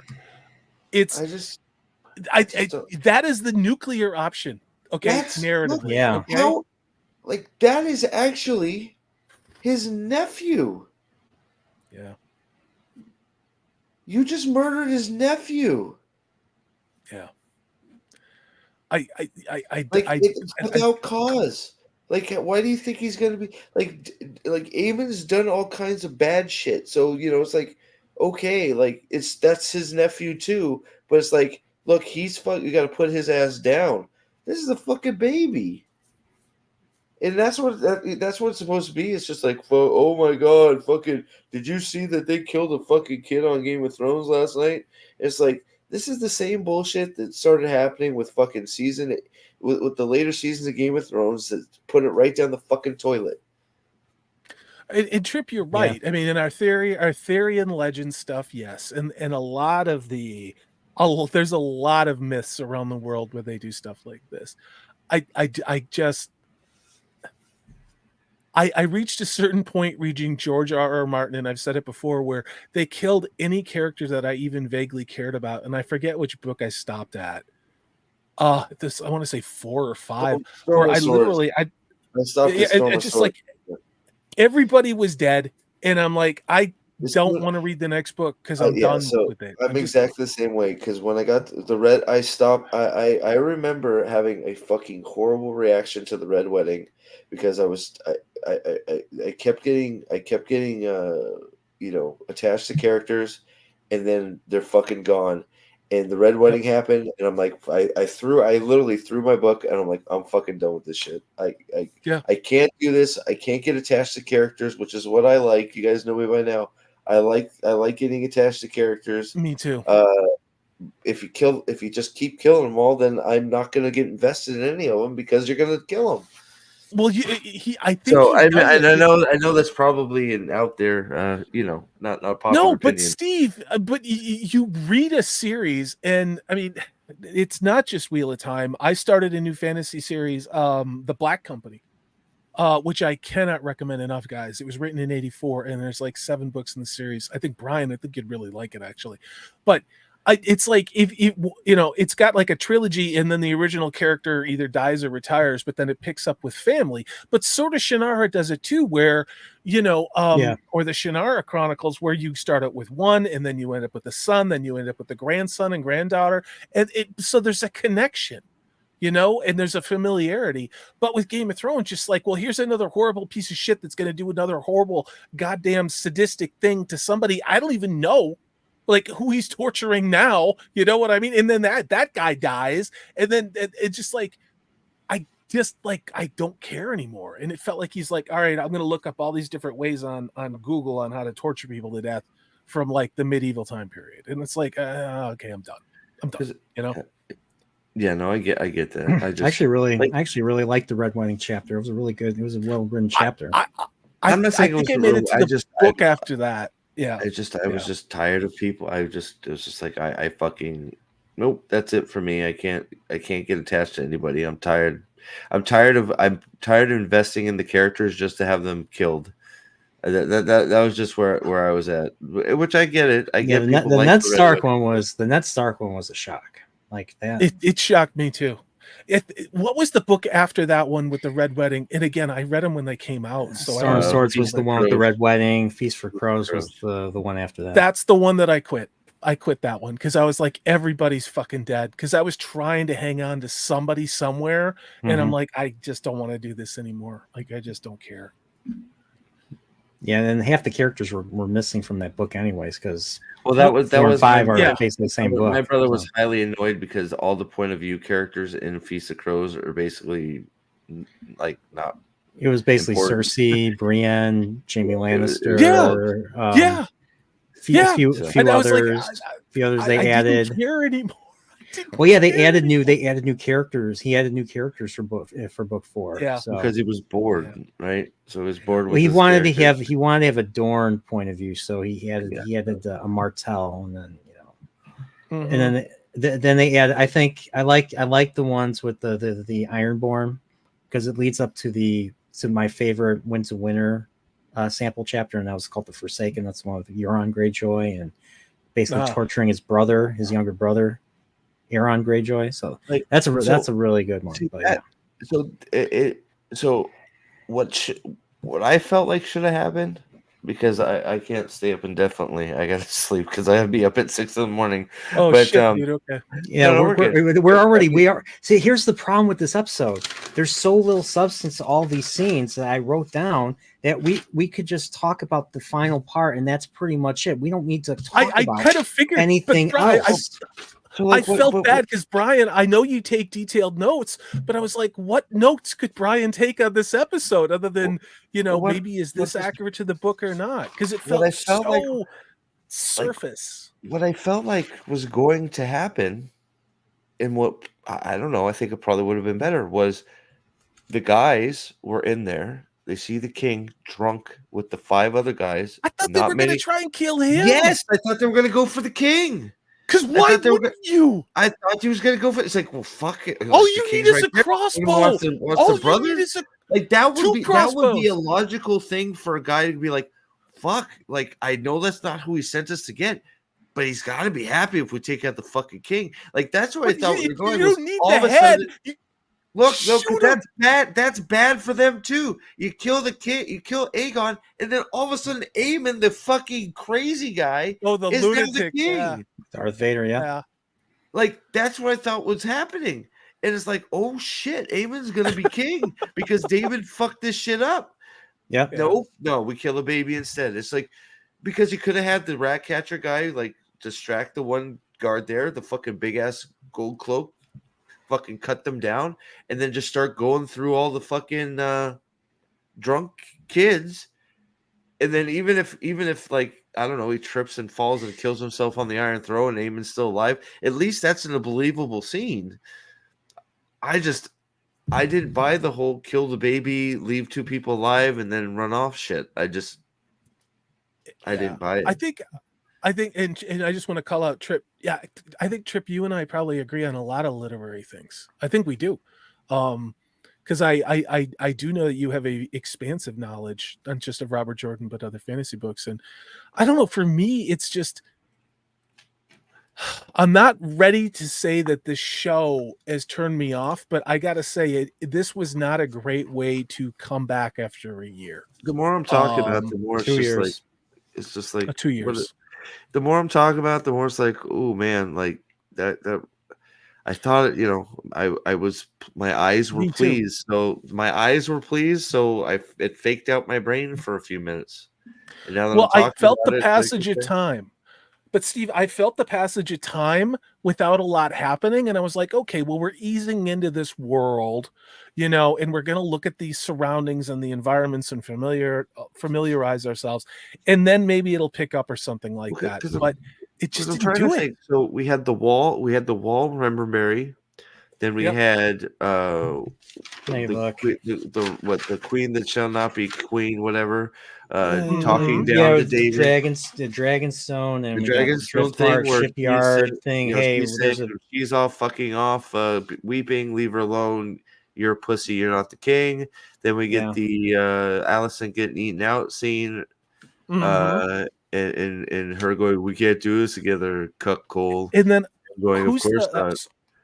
I don't remember the gentleman, and I think he's a great actor. The black actor with the white dreadlocks, Corliss. The one that they got. Corliss. Yeah. I actually like him a lot, but then we got this long, drawn out scene, on the wharf. That was a weird setup scene for the future to get the guy, the fucking the ship guy. Face that. So that scene was completely to get that other character into the storyline. That's all it was for. And I was like, you saved my life, and they brought him like the sword that he had made for his nephew. Yeah, that was the whole purpose of that scene was to get that other character on screen. That was it. Yeah, I didn't get gratitude. I got gay vibes, and it took me like I don't know. It was weird. I don't know. I get that. He did say you saved my life. Let me tell you. Maybe that's what it was. I mean, it wasn't like Perrin and Rand, but it was close. Allison's getting railed right now. How about I tickle your pickle right now? But so that scene was just to get that. And then after that, I don't like. Then we you got had this, you got all the small council then stuff. we So had her there's like all these things like, oh, the this faction fucking answered, this why faction we didn't have to make answer. why are the Lannisters being made to look like jokes? Don't know. I don't get it either. Like I thought the Lannisters were a strong fucking house that was rich because they were smart and fucking talent. Like I don't understand why. I don't get why the Lannisters are being made to look like idiots. Well, Brian, I don't know either. I know it's Brian. I know it's your show, but can I put you on the spot? Because we spent how many episodes ranting as book readers about the faithfulness of the adaptation. This is your opportunity because you've read this book, dude. I haven't read Fire and What Blood. do you? Oh, you haven't read Fire and Blood? Okay, no. Okay. I've read the main series and I've read Dunk and Egg. Okay. And those are, I mean, I think those are fine. Rhaenyra terrorizing the fishermen. Which, look, I actually didn't have a huge problem with that. Actually, I thought it was awesome. I thought it was no, great. I was actually okay with that because she's flying around or she's there. She's there and she sees the fishermen caught. She's just grieving. She doesn't see them. I mean, she's highborn. She doesn't give a shit about. You don't give a fuck. Yeah, no. So I thought that was small fine. folk. No way. She doesn't give a fuck. Get the fuck out of my way. Is my kid there? Like, is that the like way? they found the remains of the dragon. I forget. So that scene was actually, I was fine with that. Right? That went down how it should have. I thought the episode was going to pick up after that because I was like, all right, the gears are finally starting to go here, and instead, she wouldn't give a fuck about. I'm surprised she didn't land on some of those fishermen to get that, or let the dragons eat them. I mean, fuck. Yeah, her son. She don't. Why would she give a fuck? Her son's sitting there. The body of her fucking son's dragon sitting there, right? I mean, yeah. I did in the scene with when the older son came home and he's trying to report to her and he's fucking trying to give her the report of everybody that I think the Vale charged a pretty heavy toll.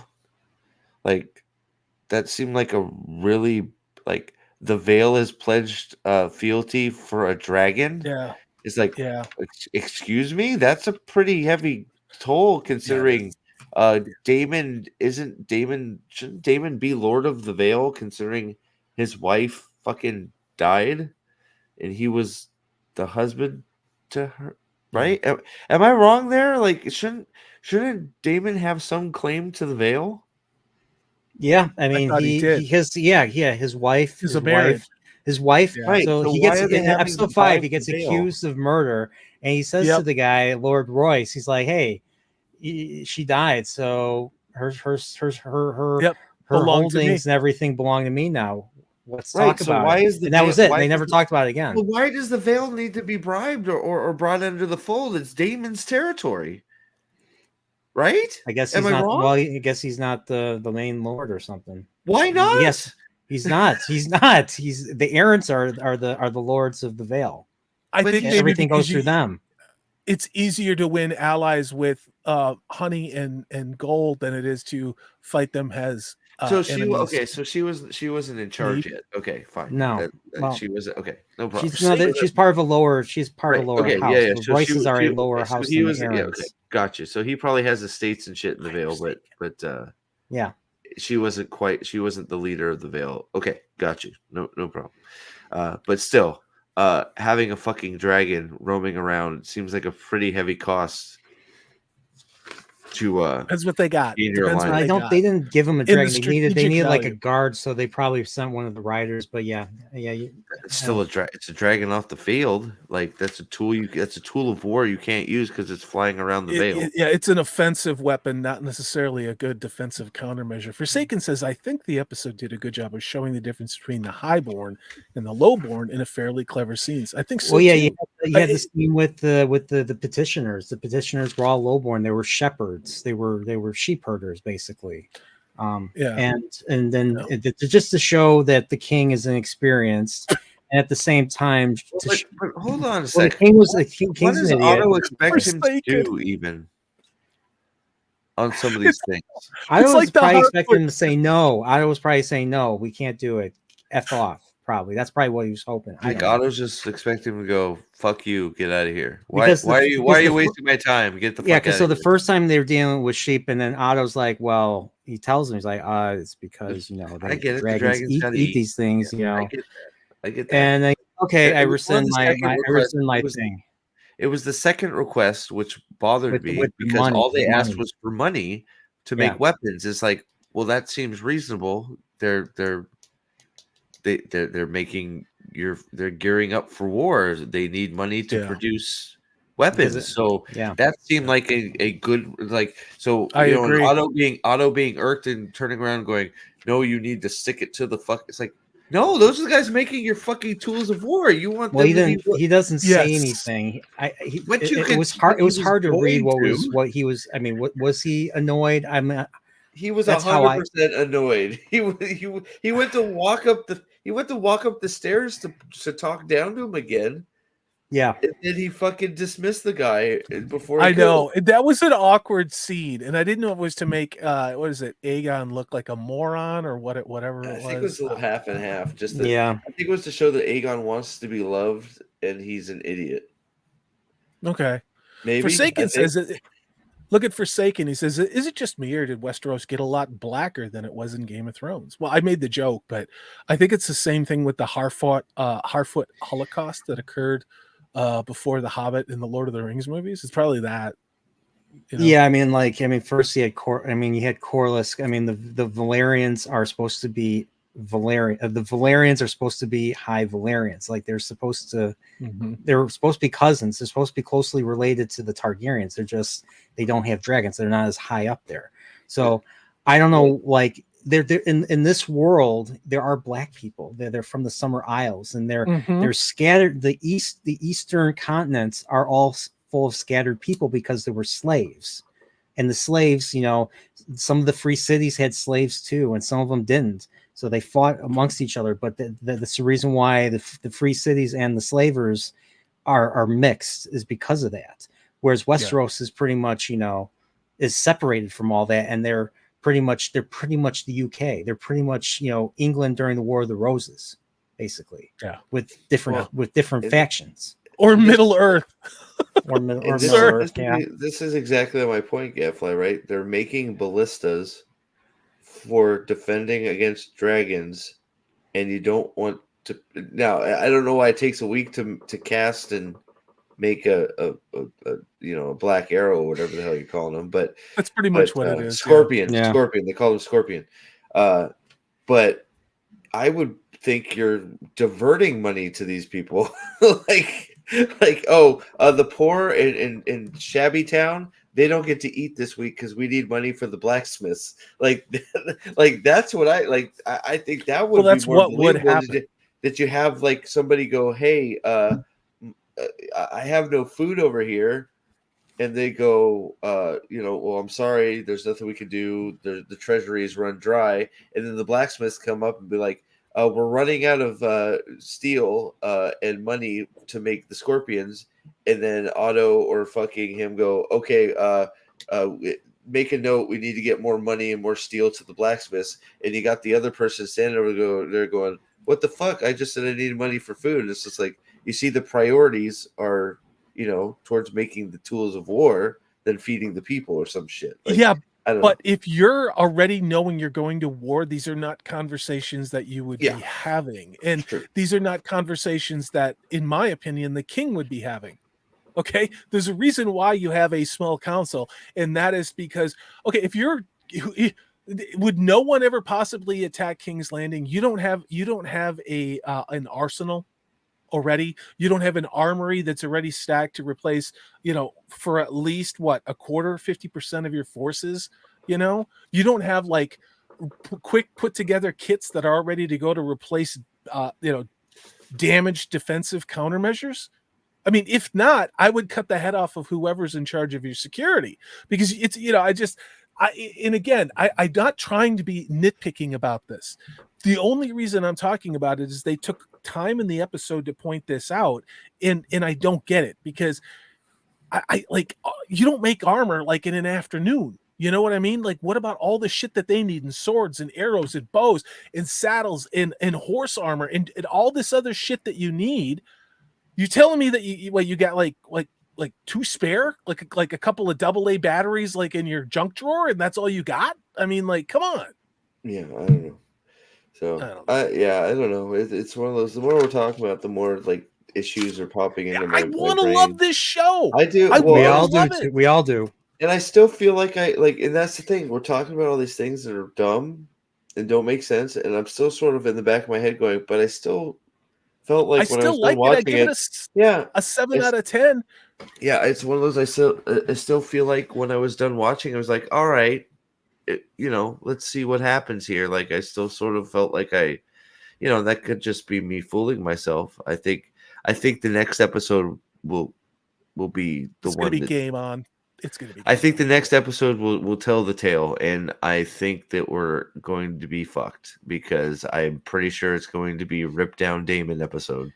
I'm just worried. I'm worried at this point that our House of Dragons just going to follow the trend of TV shows. That's just you have a somewhat decent first season. I mean, it's a lot of people. I mean, Gaffline, a whole bunch, and White Cloaks definitely are going to say House of the Dragon season 1 was terrible. The thing, there's a lot of problems with it. Honestly, I mean, when you start looking through it the second time, like you said, like I'd have to watch it more detailed. Yeah. Rhaenyra is a raving bitch.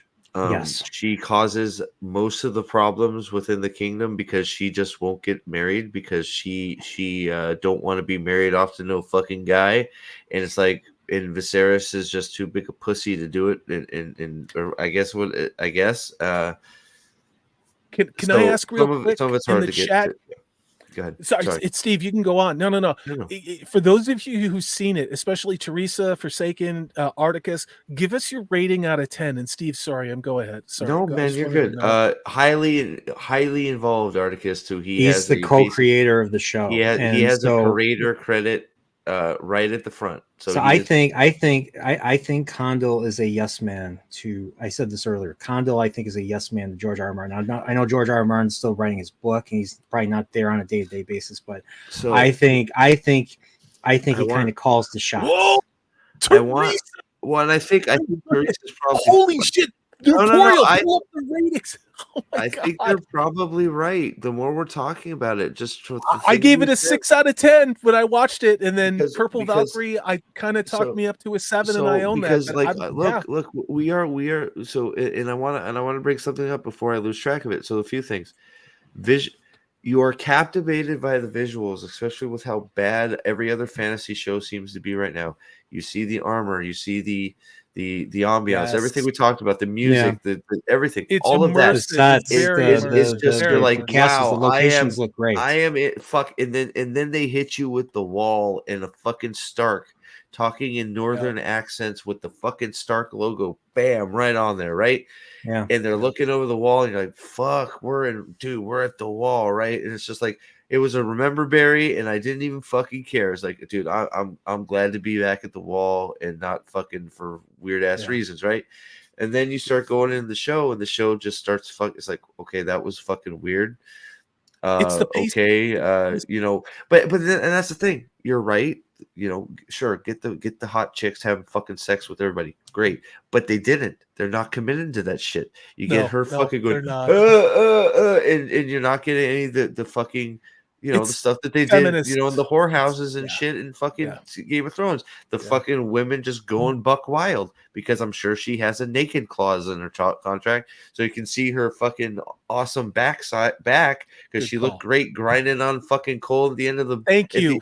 She looked fantastic. Like, it's like, fuck, she's hot as shit. But it was only the curves of her back, and that was it, right? So they're not even committing to doing the sex shit. They're just sort of dropping it at you, right? But visually, it's like the same thing we talked about with Kingdom of the Planet of the Apes, Brian.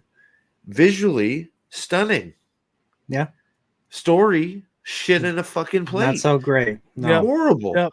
So like that's sort of where I'm at with this first episode, especially the more we're talking about it. A lot of it just doesn't fucking add up. It doesn't And hit. then- It doesn't and then hit. And it doesn't mean anything. That's what it is for the me. one thing I you know? want everybody to think about here, okay, because I think, I don't know if I read it or if I heard it or if I saw somebody talking about it on YouTube. Apparently, one of the writers from The Acolyte wrote an episode for this season of House. No Oh, way. Christ. Is No it the way. they them? Is it the they them that wrote I'm the not even I gotta fucking look this- joking. I gotta look this I'm up not now. even fucking joking. I'm not even fucking joking. It's I heard it. no, I'm not shows. sure if it's true or not. Well, but they that's got what I rid heard. of one of the showrunners. There was some trumped up charges with him and his wife being Like inappropriate on set. that in itself, if it's true, is a Yeah. huge red flag, because The Acolyte is pure shit. Oh, Like it is- I it need is- to get it it is- together and it is make some a few shit. videos about it, but it's pure It- shit. They're stealing from fucking. They fucking. I'm They- pretty the- sure the- she's dude, told from Wheel of I'm Time. gonna blow your mind. Do you know where Yeah. the chanting scene comes from? The 1, 2, whatever, and It's then they're from flicking their something. I know beans? what you're talking That's about. from Practical Magic, Okay, yeah. guys. It's from Practical Well, Magic and with I'm the like, witches. you're talking about the threads and the destiny. I'm like, this is fucking some Wheel of Time shit. That's just sort of not. It's some veiled Wheel of Time crap talking about threads in the pattern and it's your destiny. Yeah. It's like, what the fuck is going on? Hey, Tim's. We had some more people wander in. We got Tim's Talk is in the house. Just wanted to say, hey, Yeah, I already hey, showed him. hit that thumbs up button for So did you- Corporeal Life. Are you looking to see if there's an Acolyte It, writer? it, it says it there. It's just I just see Ryan Condell for the first episode, and everything else is TBA. So I can't find I can't find who the writers are. Oh Yeah. shit! Okay, like I so that just- I might mean, might be bullshit. I don't know. I don't. It I wouldn't wouldn't surprise me. be surprised me either. I'm with But you. you can Salty. feel the show feels different than it did last season. And I do believe it's because that other showrunner got gone because of whatever they said about him and his wife. And I don't know. And I'm trying to remember the article, but it had to do with money and Grate. influence. Yeah, money and influence and something weird going on. Like she was being controlling, but I thought at the time it meant that he didn't want to play the DEI game that probably HBO in Warner wanted him to do. And I think I'm starting to be worried, Steve, for the reasons that you're saying. And I'll just say it because I'm not afraid to be that guy. I'm afraid season 2 of The House of the Dragon is going to be the DEI death spiral of so many other things because of who they had to hire to write this goddamn show. So it says, apparently, I don't know if she worked on the first season or not. It's sort of sounding like House of the Dragon writer Charmaine de Grate is signed for The Acolyte. Wow. We'll have to look that up. So it's yeah. So I don't know. It's Charmaine. Yeah. I can call, put Dempsey. it in chat. But yeah, I mean, the Acolyte is no shock at all, and I am going to do this. I do have a video that talks all about Leslie Headland. It came out over a year ago when I told you basically these are interviews that have disappeared now, but I found them and downloaded them, copied, and put them a video out last year. Do you want to know everything about why Star Wars is the way that it's all right there in my video on my channel? So I just want, because I do need to figure out some time to do an Acolyte thing. But do you realize that the woman that worked for fucking Harvey Weinstein, feeding him bodies to fucking sexually abuse, has now used mind grape in the first few episodes? You can't. They can just rip into your mind and steal out your thoughts. So that's basically. What when he was they do it all the time. They wave their hand and they're like, "Oh, I know what you're thinking." So they mind grape them. They just take the minds, take them out, and then in this latest episode, that crap.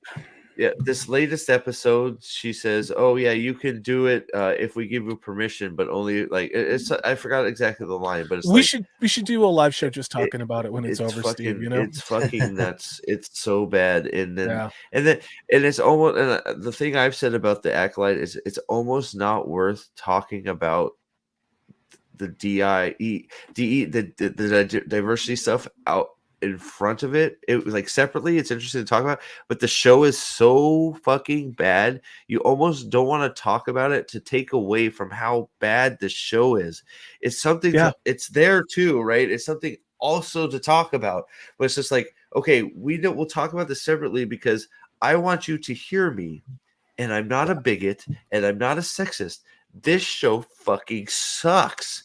And all this other shit. Well, yeah, right. Yeah. In what I'm worried about, and I hope that I'm wrong, but I forget who it was, if it was Gadfly or Articus or who said it earlier in the chat, was after the episode, there's coming attractions and teasers for what's coming in the rest of the season. It was not very good. No. Brian, what did you think, Steve? I think we were talking about the one thing I said, not to steamroll you, Brian. I'm sorry, but drugs are kicking in, so I'm feeling good. Sorry. What did he call you, Betsy? Susie? Yeah, Betsy. Bobby Cockdick. Oh, sorry, my bad. wrong stream. Your OnlyFans account. Come to the point, Steve. Come to the point. I was gonna say it and I lost it because I said Bobby Cockdick. So I don't know. There's a lot of. I don't remember what I was saying. So go ahead, Napoleon. My bad. All right, but I figure it's almost 2 hours. I figure this would be a great place to call it the night. I know you guys have work. I'm gonna be going back to work myself within a week. So I got prep and all that. So anything you guys want to promote? Anything you guys want? Any final thoughts? So honestly, like if I had to say, I'm probably a 7 out of 10, like your original score was, Salty. So I mean I like it. Very nice. It's the best fantasy right now. But this, but the writing and like you said, the pacing, the scenes just didn't feel significant. There was very little substance. It was just them spouting off like plot points and some logistics. Oh, this is going on. That's going on.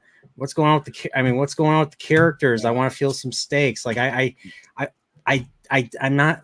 Maybe the next episode will do it. I don't know. Maybe this season will be good. I don't know.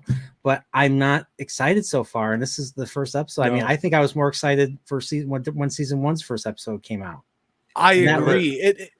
None of us have read it, Articus, by the way. Sorry. Go ahead, Salty.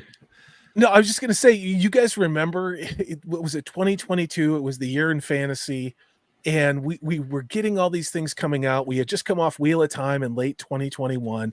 And then everybody thought that the House of the Dragon season 1 was going to be the real stinker, because no one could imagine just how bad the Rings of Power was. And then, seriously, House of the Dragon, it was a good show. I ended up giving it a 7.25 out of 10 out of all the episodes, because there were some that were just absolute shit. And I got to try to remember that at the time, I did rate some of those episodes 4s and 5s, even in season 1. So, I really hope this thing can sustain it, because I'm pulling a Wakazashi's Tea House and being way too nice with giving this a 7. It feels more like a 6. So I feel like we're all being uber generous because we want this to be good, and because it is the best of the fantasy out there right now, right?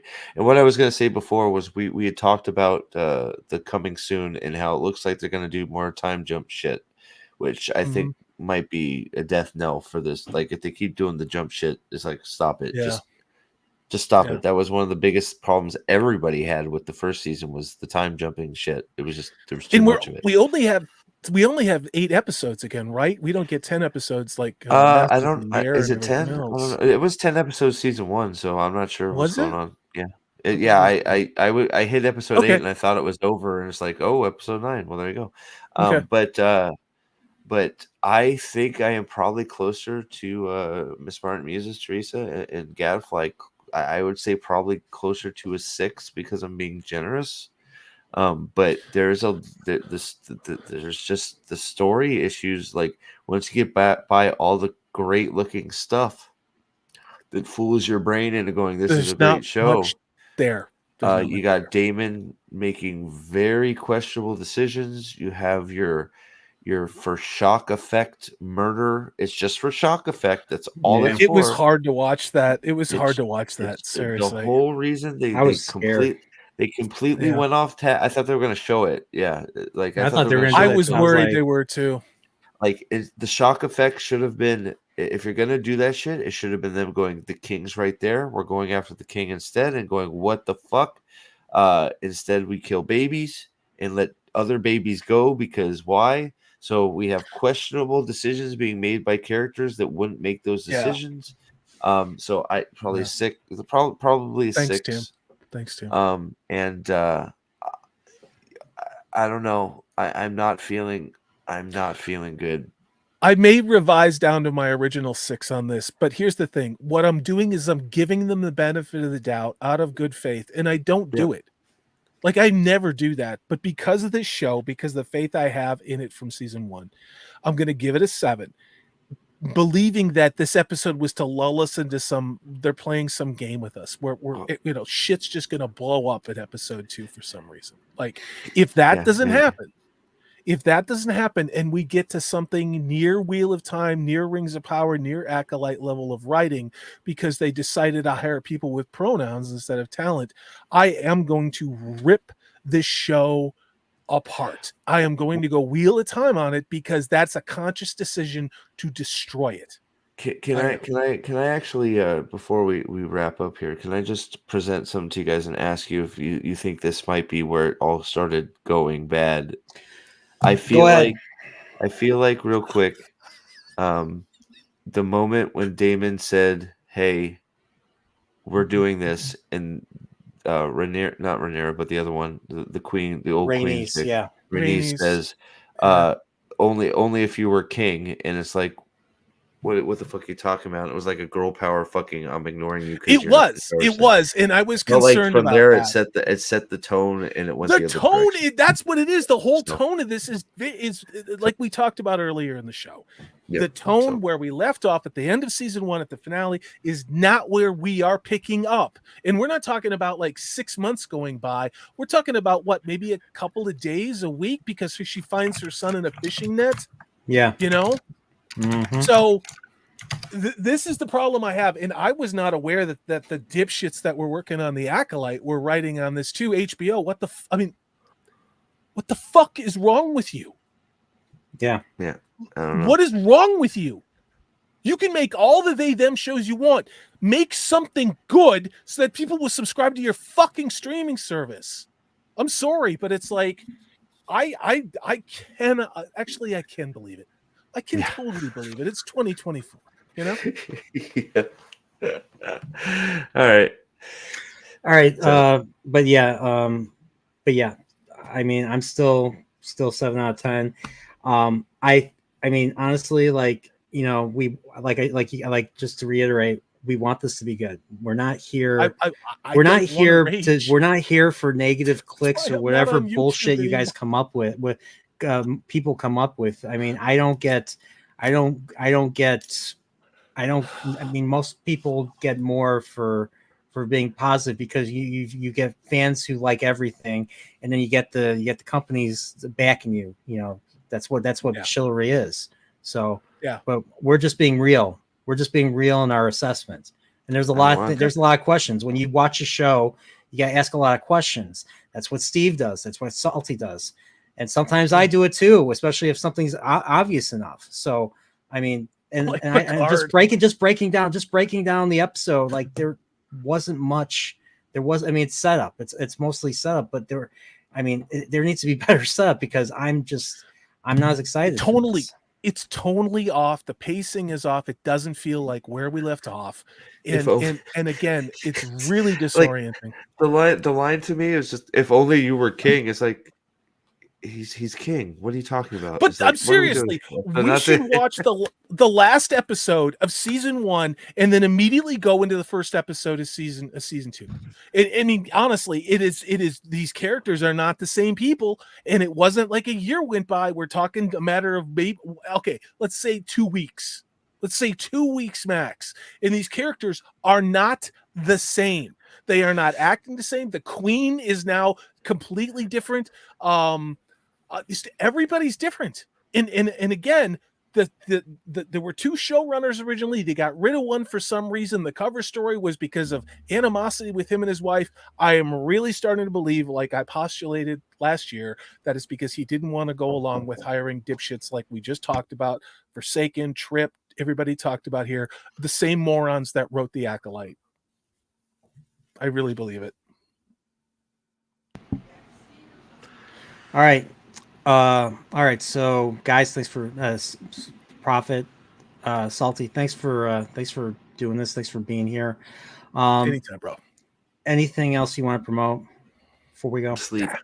Sleep. There will be shit on my channel at some point when I get caught up. So, congrats to my son. He graduated high school. He's a big Happy he's Father's a big Day. Yeah, happy Father's Day. Yep. Yeah. Absolutely. So to celebrate Ryan's graduation, hit the subscribe button to my channel and watch celebrate Ryan's graduation. Well, and watch my Mega Man streams with Ryan. So that's the way to honor the Mega Man hero himself. So yes, sir. That's him. So yeah. I think there's for me there's going to be, they said there's going to be a Nintendo Direct. There's going to be a Nintendo Direct on Tuesday. So nice. I'm going to be covering it live because I'm still going to be off. So I'm going to be covering it live with possibly with Angry Canadians. So yeah. We got looks like we got some Gadfly. So thank you so much for the 5 Nerdporial Continuum memberships. I really appreciate you. So we got a Trip is once again joined the Continuum. Dempsey's once again joined the Continuum. IJP Mexican joined the Continuum. Cheers. Don Lewis. Don't know Don Lewis, but hey, welcome. And then we got Sentai Ranger Donnie. All right, so welcome. 5. Cheers. Welcome to the Continuum. Hopefully you guys will stick around. Thanks, so thank you so much. Thanks, Gadfly. But yeah, so there should be that. When it comes to book streams, I don't know what's going to happen. I've started reading a book. It's not Wheel of Time though. So Penthouse Letters. It's called Between Two Fires. It's the one about the angels and the night that I told you. I think I told you about that one. It came out recently. Yeah. I remember that. Yeah. I'm reading it. It's not as good as I'm so used to reading Robert Jordan. So I'm used to reading the pages and pages of detail. Yeah. Black Company book one, Brian. I think I'll write down right now. It's from 1984. I didn't even know this book existed. I looked at it was a list of, they called it like second tier great fantasy books from the 80s, and I bought it on a flyer, and I just bought all 6 books now after reading the first one. So all right, I wrote down the book Black Company 1984. Salty recommends. Why do I say sulky? Yeah, dude. The audio recommends. Sorry, I'm actually secretly Jennifer Sulky. I've been the one who's been ruining everything on Amazon. I'm Sulky traveling C. That's what I am. Yeah. You should actually create. I should create like a persona or just a terrible.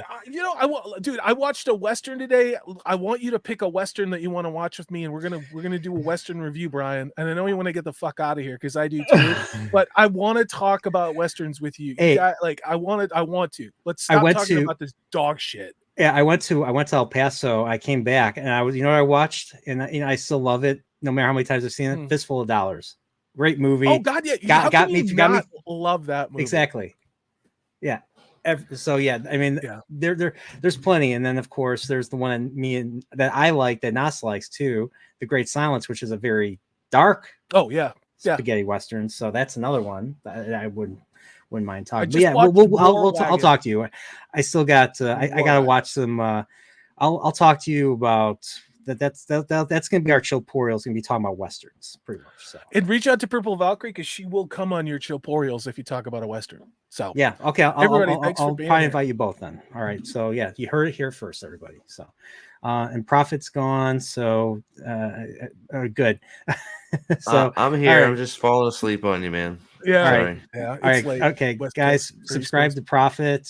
Subscribe to Salty. Thank you guys for Salty. Thank you for coming on at short notice. I really appreciate that. Thanks for asking. And no, I wanted to talk about this. This was my therapy because I thought I was going crazy. So thanks. And big thanks to Steve for venting, and as though only the way that Steve can. So that's what I do. You're welcome. I love it. Yeah. All right, guys. Take care. Have a good night. And we'll see you guys next week for episode 2. See you,